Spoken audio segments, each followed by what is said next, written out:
Today, we're going to look into how to invest in regenerative agriculture and food, and specifically into transition finance, the fourth theme that we are discussing and the fourth theme that we try to focus on within the podcast. This is also not investment advice. Please seek professional financial advice before making any investments. These are opinions only. I don't have skin in the game in these funds. I'm a small retail investor. Please find other investors that have invested in the funds, in the companies that you're interested in, ask them and seek professional advice before making any investment.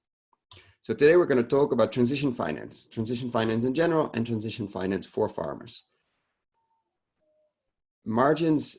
So I think a big question on why is not everybody doing regenerative agriculture? I hear often from investors, it sounds too good to be true. The margins get better, the costs drop, there are price premiums. Why not are all farmers moving?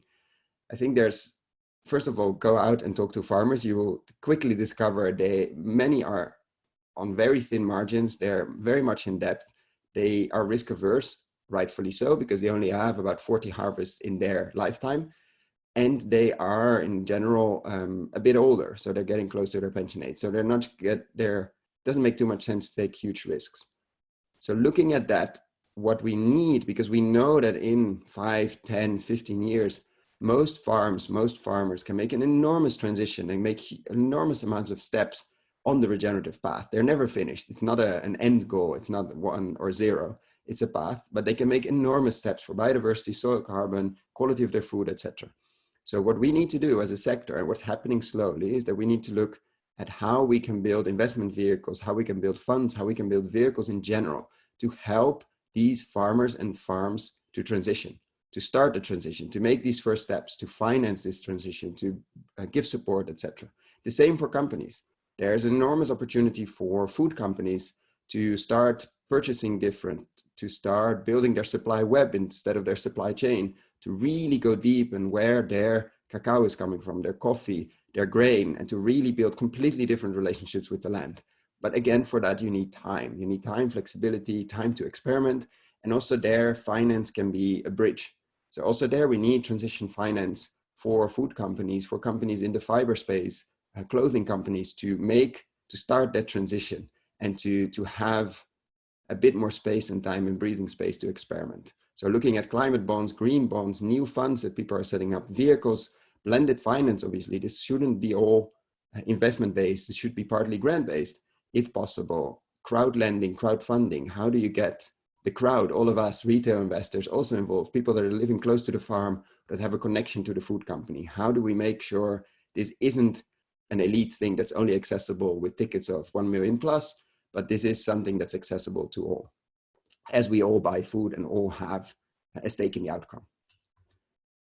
If we look specifically at farmers, something we've learned over the last years, interviewing a lot of people, interviewing a lot of farmers, is that there are 3 key pieces to a successful transition. That sort of suggests that a transition is done, but let's say a successful start of a transition, because if you talk to regenerative farmers, they're never done. There's always this, next year I want to experiment more with that. Next year I want to go deeper on that. Next years I want to do X, Y, Z. So if you look at what's a successful start of a transition, let's call it like that, there are 3 key pieces. These come from the Perennial Fund, which is a very interesting experiment currently starting. We're talking in July 2020, so they're currently starting. Maybe you're listening to this 2021, 2022. And then definitely check out their results. I'll put the link in the description below and at the end slides to find out more. This comes from a white paper they wrote. So they're offering flexible finance. But what they said is that the key pieces are support. A farmer needs support, mainly 2 pieces. They need other farmers, peer farmers that are doing the same thing, that are in the same boat, that maybe are a few years ahead in certain things, or maybe are exactly at the same moment, but they need in the area where they live, where they operate, to see other examples. It's very, very lonely if you're the only one doing this. They need access to support of independent agronomic advice, which is not paid by the large chemical companies. So someone that has experience with these transitions, that is independent, paid, but not paid because he or she is selling chemicals. So in this case, support of peers that are doing the same and of independent agronomic advice. Second, markets. They need access to markets for their produce during the transition. If they go to organic, they want to be certified. those 3 years that they're not going to get the premium. So they need an offtake agreement. For many farmers to really kickstart their transition, a long-term offtake agreement for their grain, for their nuts, for their meat, etc., changes the world completely. It doesn't even have to be the best price ever. It needs to be stable, and it needs to be a nice amount of years so they can plan. So they need access to markets that are willing to pay premium and or long-term offtake agreements. And they need access to ecosystem service markets, what we've discussed in the previous lesson.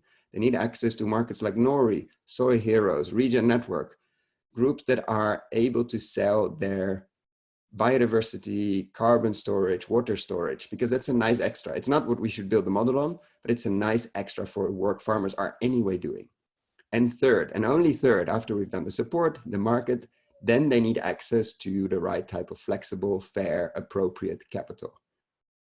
So it's, I think, very interesting to see this approach. I see the resonation with farmers and with investors, that we need a full holistic approach. We need the support, we need the markets, and then we need the right capital. But with only the right capital, unfortunately, that would be too easy. That's not gonna be enough.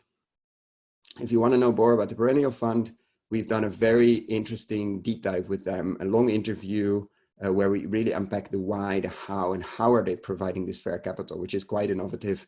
There's definitely skin in the game. They do a profit sharing with the farmer, meaning that if the farmer makes money, they make money. If the farmer doesn't, they don't. Speaking about equality in terms of deal structures. So if we look at the frameworks we've been using, how does transition finance score on that? So we've been using importance, tractability, and neglectedness, also known as ITN, leverage points of Donella Meadows, and the why now question. Why is this important now? Or what has changed now? So just to repeat, we're looking at importance and scale. If we fix this problem, how much better would the world be? We look at solvability, tractability. Is it actually doable? Like, are there concrete examples? Is it scalable, etc.? And how many other people are looking at it, neglectedness. The least people looking at it, the more impactful our intervention could be. And is it a personal fit or not? Leverage points, where in a complex system, I think the financial system is very complex. I think the agriculture system is very complex. Where can we have a small shift and produce big changes in everything? So let's look how transition finance scores on these different frameworks. Not very high, I can already assure you, but we'll go into that. So for the importance and scale, which means how, if we would solve all the problems here, how important would that be? I give it a 6. I think we can argue about it a lot, but as there's very little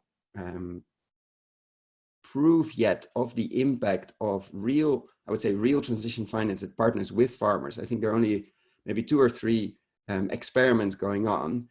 The potential impact could be enormous, but we don't really know yet how revolutionary this is to farmers and how revolutionary this is for local communities and ecosystems, how sticky or how fast this can be implemented. So I definitely wanted to be on the low end here. I think in a year or 2, we probably can have an argument and see a lot more of this impact, and maybe give it a 10, because it would increase, let's say, the global output of farmers by 1 trillion.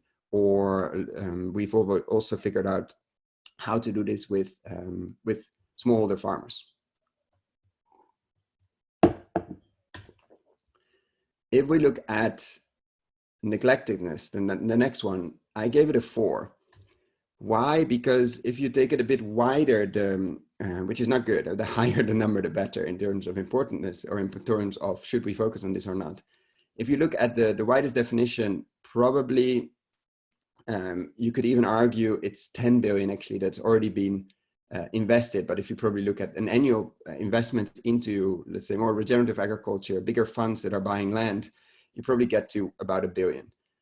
That's not all transition finance in a sense. That's transition finance for land. They buy land, they buy land, they regenerate it, like buying an old building, cleaning it up, putting LED lights and LED lights, and basically renting it out. That's what a lot of the funds do. If you look at real transition finance to partner, or transition finance to partner with farmers, this number is probably close to 1 million, and we could argue the crowdness score is 10. So this is really why it's so important to make your own framework and really make your own decision-making framework and go through these steps and processes and see if you can explain why you're doing certain things and focusing on certain things. And that's what we're going to do next. So looking at the solvability and tractability, I gave it a 2. Very simply because if we would double today the amount of money spent in the sector, we just said it's about $1 billion to 2 billion, it wouldn't solve a lot, because most of the money, like I just explained, is going into buying land and regenerating it. And there are a lot of questions and discussions we need to have about land ownership, concentration of wealth, et cetera, et cetera. I think the real revolution comes, or the real change comes, from when we partner with farmers and landowners. And with that, there's still very little work. There's a lot of work to be done, but very little work already done. So definitely an invitation for anybody thinking about what's a huge potential in this space. It's definitely on transition finance and partnering with farmers. Personal fit, I gave it a 4. Why? Because through the podcast and through the platform we've built and through the community, I'm actually quite well suited. It sounds a bit arrogant, and it's the only piece I gave it a 4, but it's the only theme where I gave the personal fit a 4. But it's definitely something that we found a niche in, and we are very active in, and we sort of attract all the people that are building these things in the world. Then we look at leverage points, and here the lower number the better. In this case, it's a 7, and it's around positive feedback loops. Not very high again. So this is looking to sort of lower the cost of capital for farmers that are wanting or interested to start a transition. And that's around positive feedback loops. So again, we're not scoring very importantly, let's say. And on these frameworks, we're not seeing that this is a fundamental thing to do. So why are we looking at it? Maybe why now answers the question. So if we look at why now, we see a lot of interest in it. We see a lot of smart people coming from the finance space that are interested in transition finance, that are interested in regenerative agriculture, and are starting to set up funds. We don't see a lot of true partnering with farmers yet, but it doesn't mean that it's not coming. A lot of people are following the Perennial Fund, Carbon Yield, and some others. And so it definitely feels like it's bubbling, but it's the last year or so. So let's see where it's going to be in a few years. I think the puzzle pieces are there, and now it's really about implementing, learning, and figuring out what is the right combination for the right place. Because remember, this is very context specific, and we probably need thousands of transition finance vehicles for different crops, different areas, et cetera, et cetera. So why are we focusing on this? Why are we spending time on interviewing fund managers, interviewing investors, investing in the space, et cetera, as it's scored relatively low? I think the answer comes partly from thinking of Elon Musk. I'm not going to say the thinking of, not we're thinking of. There's a very interesting article, or very interesting long read written by Wait But Why. I will link it in the digging deeper part at the end of this lesson. And it sort of explains part of his thinking. To increase the chance of a good future. In this case, to increase the chance of a good future, we need many, many, many farmers and landowners on their transition, on their regenerative transition, making steps and slowly increasing life, or fastly increasing life on their farm. So the result of that goal is that. How we're going to do that? And how do we ignite this industry? How do we get, as the writer of Wait But Why says, get the human colossus to work on this? How do we get thousands, tens of thousands, hundreds of thousands of people working on this? I think the only chance we have is to make sure that farmers and landowners and land managers are in this with us. They are leading. They're the heroes of this story. So unless we partner with them, or the moment we partner with them in a sustainable business model, the little box on the bottom, it funds this innovation. It funds a lot of the movements, because a lot of this is we haven't figured out yet. So we need hundreds of thousands of farmers around the world to start making these transition steps. And while they're doing this, we're going to find out so much about their impact on the climate, the impact on water, the impact on nutrients, all of the things we don't really know yet.